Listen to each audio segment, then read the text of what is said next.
Di sini juga. Di sini. Andra Budiawan. Hadir. Asliani. Oke. Dewi Sapa. Dewi Yusriani. Hadir. Diva Ananda. Hadir. Zul Jalali Otika. Fadila. Fitri Ramadhani. Kasfira. Herlina.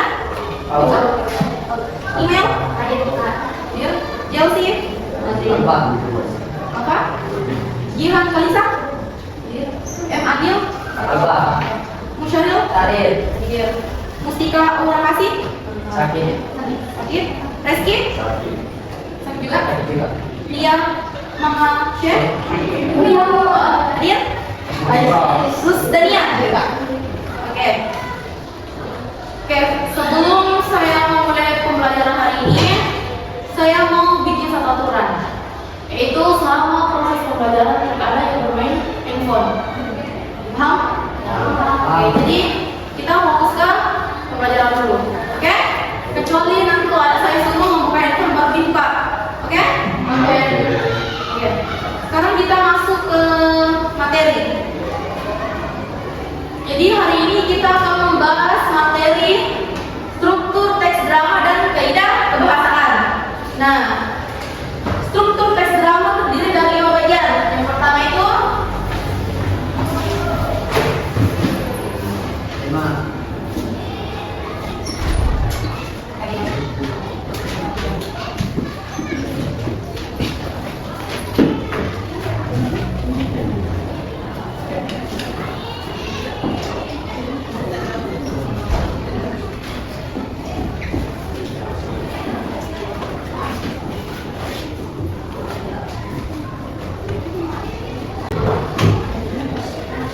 Tulis saya tak? Oh ya betul saya. tapi itu harus ditulis untuk Harus ditulis. Oh, yang bilang Kita harus ada kerja. Kami alhamdulillah. Mas kamera. Juga saya kalau masuk tidak. Iya. Ini bagian A, ini bagian B. Ya,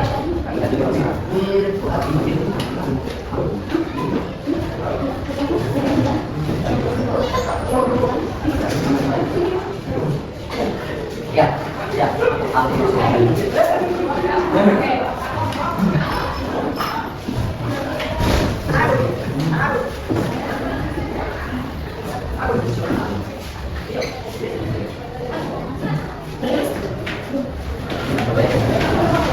Oke, struktur teks drama terdiri dari 5 bagian. Yang pertama ada prolog. Yang kedua orientasi. Ketiga komplikasi. Keempat resolusi. Epilog. Nah, yang pertama prolog. Ada tahu apa itu prolog? Apa itu prolog? Prolog. Struktur teks drama. Iya, strukturnya, tapi apa itu prolog? Paul. Kembali. Sering kan? Iya. Oke, kita lanjut ya. Jadi struktur teks drama terdiri dari 5 bagian. Yang pertama itu prolog, yang kedua orientasi, yang ketiga komplikasi, keempat resolusi, dan yang terakhir epilog. Nah, sekarang kita bahas bagian pertama dulu prolog. Apa itu prolog? Ada yang tahu? Sebelumnya enggak pernah dengar kata prolog. Prolog. Ada yang tahu? Ada prolog ada berisi kalimat pembuka dan pengantar cerita yang disampaikan oleh sahabat. Oke, contohnya apa? Seperti apa ya? Apa yang disampaikan Rato? Ya, sama. Oh, nonton? Sama. Nah, itu coba baca ulang tulisannya. Ada yang kalimat pembuka dan pengantar. Nah, apa isinya? Ya, seperti salam, pengantar, dan Oke, jadi prolog itu adalah bagian pembuka drama atau pengantar. Nah, contohnya, Narator membaca prolognya. Suatu hari di sebuah sekolah, 2 sahabat mengalami kesalahpahaman yang membuat hubungan mereka renggang. Jadi itu salah satu pembuka dan pengantar cerita drama. Nah, itu disebut dengan prolog. Oke, paham? Oke, sekarang kita masuk ke bagian kedua, orientasi. Apa itu orientasi? alur cerita, tokoh, dan suasana cerita dan drama. Contohnya? Ya, kayak sebuah desa, desa pertama, sebuah Oke, jadi orientasi itu bagian pengenalan cerita yang muat, latar, tokoh, suasana, serta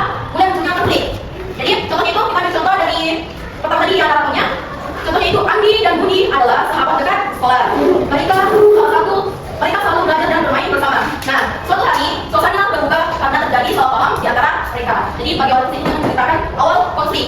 Oke? Bagian anu dan tokoh peran serta berlakunya konflik. Jadi dia membahas tentang awal konflik. Bisa? Jadi apa yang kasih?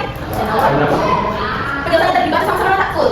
Apa tadi definisinya kasih? Kata-kata, alur cerita, Dan? dan suasana cerita. Oke. Dipaham apa yang kasih? Oke, sekarang kita masuk ke bagian Komunikasi. komunikasi. Ada yang pernah mendengar kata komunikasi? Nah, Apa itu? Pembangunan sebuah komunikasi. Apa? Komunikasi apa? Ini kita bahas dalam teks drama. oke. Ada yang tahu? Yang lain? Contohnya, apa itu komunikasi? Cerita. Pertama? Drama. Cerita. Oke, jadi komunikasi adalah bagian cerita yang berisi perkembangan konflik hingga mencapai puncak masalah. Nah, tokoh mulai menghadapi sebuah permasalahan. Jadi di sini namanya mulai permasalahan. Di sini sedang titik permasalahan. Nah, contohnya, saya bacakan lagi contohnya, kita dari orientasi. Nah, setelah terjadi kesalahan tadi, Budi mengira Andi membicarakan di belakang. Andi merasa tidak melakukan hal tersebut. Mereka mulai bertengkar dan tidak saling berbicara. Nah, sini titik konfliknya, permasalahannya. Sini karena dikira ini dirinya dibicarakan. Jadi sini puncak permasalahan. Di sini tadi orientasi, awal permasalahan. Oke? Dipaham? Jadi dipaham tentang komunikasi? Apa itu komunikasi? Ya, alur cerita. Yang lain? Ada yang lain? Puncak permasalahannya. Ya, kamu sampai apa pendapatnya? Ya, komunikasi. Permasalahan pada dengan cerita. Oke, atau puncak permasalahan. Oke, jadi sebenarnya kamu berharap komunikasi ini dipaham ya? Dipaham? Dipaham? Paham. Oke, sekarang kita masuk ke bagian resolusi. Apa itu resolusi? Nah, kan tadi sudah masuk bagian membuka awal permasalahan, puncak permasalahan. Nah, setelah ada masalah, apa lagi? Penyelesaian masalah atau konflik. Nah, jadi resolusi ini adalah bagian penyelesaian masalah dalam penanganan konflik yang terjadi mulai dari menemukan dalam keluarnya. Jadi di sini adalah penyelesaian masalah dari awal sini, orientasi dan komunikasi. Jadi resolusi apa? Penyelesaian masalah. Paham? Oke, sekarang yang terakhir. Bilang. Akhir bangsanya. Apa yang bilang? Jadi Jadi, biasanya kalau di bagian drama, ininya ada punya apa ininya? Biasanya disampaikan. Akhirnya mereka berdua telah berdamai dan mereka berdamai. Saya Ada saya. Oke, jadi apa kan? Jadi epilog adalah bagian akhir yang berisi penutup cerita serta pesan atau amanat. Jadi epilog ini berisi pesan dan amanat sekaligus penutup cerita. Jadi paham ya apa yang bilang? Kalau nanti pertanyaan dari satu persatu ini paham? Jadi kita satu. Oke, jadi struktur teks drama itu ada 5. Yang pertama, prolog. Nah, apa itu prolog? Pembukaan. Yang di belakang?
resolusi.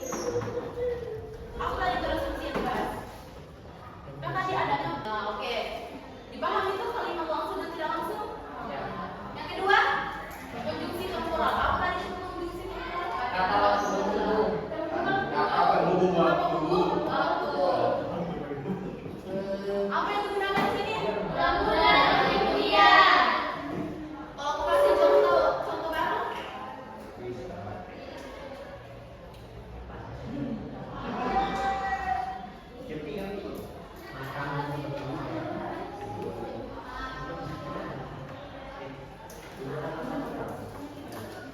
Ini sama geografi nih.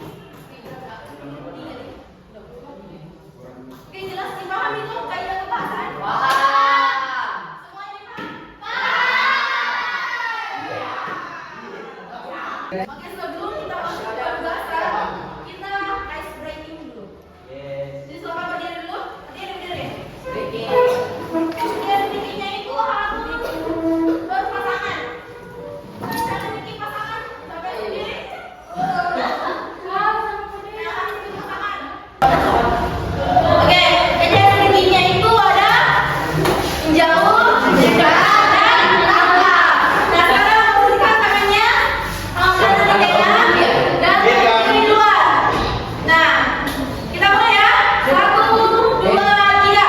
Menjauh, mendekat, menjauh, menjauh, menjauh, mendekat, mendekat, menjauh, menjauh, mendekat, mendekat.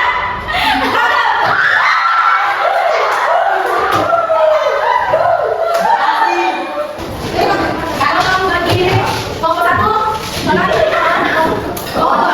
Ini masing 6. Dua kelompok di situ kelompok. Masuk kelompok kedua.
Itu ada tugas kelompok tugasnya. Nah, sini tugas apa? Tentukan ya identifikasilah seluruh menggunakan format tabel. Nah, sebelum di sini, jawabannya di sini. Ya, ada dulu. Nah, tentukan tadi prolognya, orientasinya, komunikasi, resolusi dan epilog. Dipahami tadi tugas kata? Nah, nanti tulis kalimat di sini, di sini. Ambil detik tesnya, oke? Nah, nanti yang kita isi di sini jawabannya apa, prolognya apa? Kalian cari prolognya di sini. Aku prolog tadi dong, jelaskan apa itu prolog? Pembuka dong. Aku buka dong katanya. Nah, di sini. Nah, tulis kalimat di sini tesnya. Oke. Begitu pun dan seterusnya. Oke? Paham? Paham. Oke, jadi cari di sini sebenarnya. Contohnya, kan mana kelompok di sini? Tulis masing-masing di buku. Jadi, kalau kita mulai sama tulis semua di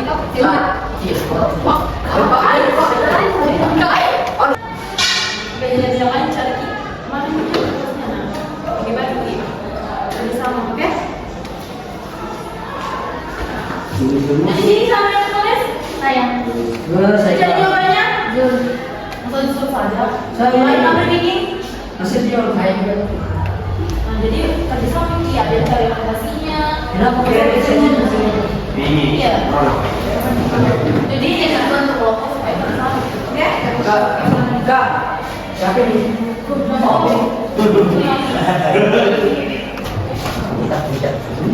sekarang kita masuk ke bagian presentasi. Jadi siapa yang pertama presentasi? Saya. Oke, coba. Oke, sekarang. Bukan itu kalau ini tidak mau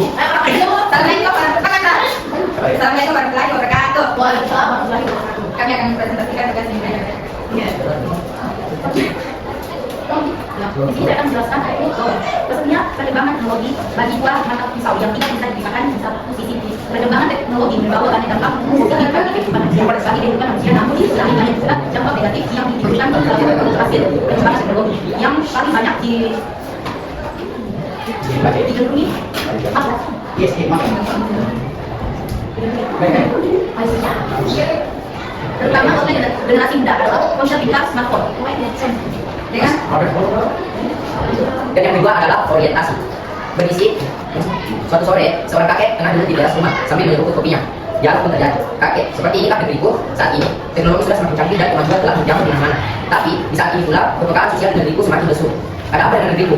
Ya, fenomena seperti inilah yang terjadi di negeriku saat ini. Zaman era edan, orang rumah bertanya. Tidak lama kemudian datanglah sang cucu sambil asyik bermain game di ponsel pintarnya dan ia langsung duduk di sebelah kakek. Oke, kita masuk ke bagian komunikasi ya. Komunikasi ini berisi dialog antara kakek dan cucunya. Cucunya berkata, jangan salahkan zaman kakek menjawab. Zaman edan ini adalah nama dari cucu kakek tersebut. Cucunya kembali menjawab, kalau nggak mengikuti perkembangan zaman, nanti kita yang akan berbicara zaman kakek kemudian berkata lagi, alah, bocah kecil, tahu apa? Cucunya pun menjawab, ya jelas, paham kek. Aku kan sekolah, kata Pak Guru, kita harus mengikuti perkembangan zaman. Kami nggak tahu nih, masih asing main di smartphone. Terus, payah begini. Kakek pun tersenyum, kan mulai kita. Cucunya pun kembali menjawab, apa kakek mau main? Ini biar gaul. Kami mengajukan konsep pintarnya ke arah kakek. Kakek pun berkata lagi, nah kan ini yang keliru. Memang, anak zaman sekarang tidak tenang. Mereka hanya jago bermain game, tetapi tidak jago dalam menghargai orang lain, termasuk kakeknya sendiri. Moral dan kepekaan sosial telah mengalami dan merosotkan. Siapa yang salah? Teknologinya atau cucunya mau berjalan sekali. Tetapi kalau kita ikut main beginian, kita akan jadi anak yang tinggal. Apa kata teman-teman nanti? Pasti aku akan dianggap anak cucu lah, gak gaul lah, dan lain-lain. Tapi nggak mau kan? Cucu kesayangan kakek, hijab sebagai anak gak gaul. Kakek pun geleng-geleng kepala sambil menunduk sekarang. Nah, kamu nggak lebih baik punya cucu yang gak gaul daripada punya cucu yang gak tahu cara menghargai kakeknya sendiri. Asal kamu tahu ya dulu ada istiadah sopan santun dan ada menghormati satu sama lain karena tinggi tinggi. Maka saat kakek bicara di depan ibu, dia tidak berani sedikit pun memandang saya. Depan saya tunduk ke bawah. Itu mungkin menghormati orang tua. Tetapi apa yang terjadi saat ini semua itu pernah luntur. Udah, sini ada di mana bersama. Dan saya tidak pernah ada orang sedang berbicara sakit, bukan yang dengarkan. Tetapi kamu, kita langsung masuk ke resolusi.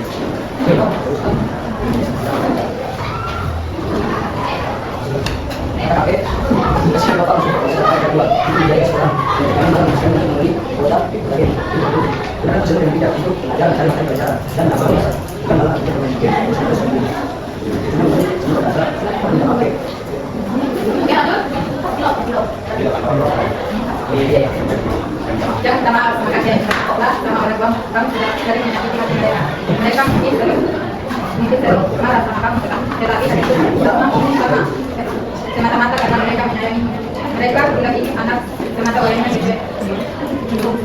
Kita dua konsen paham kan maksud kalian?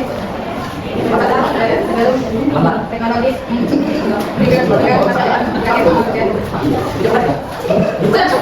ada hasil kerja bapak.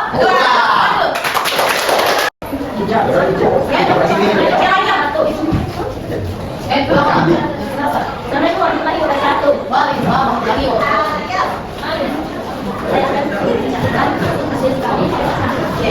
Ada jadwalnya.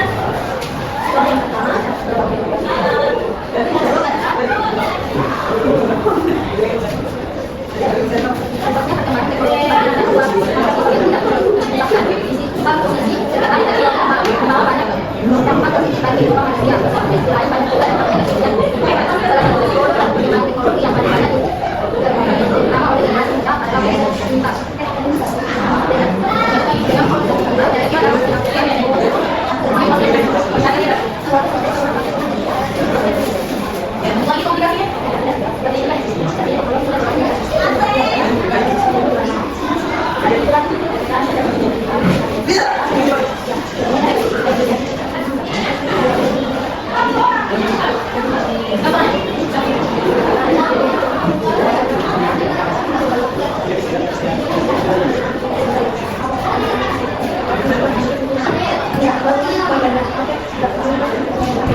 I just had to let you know you're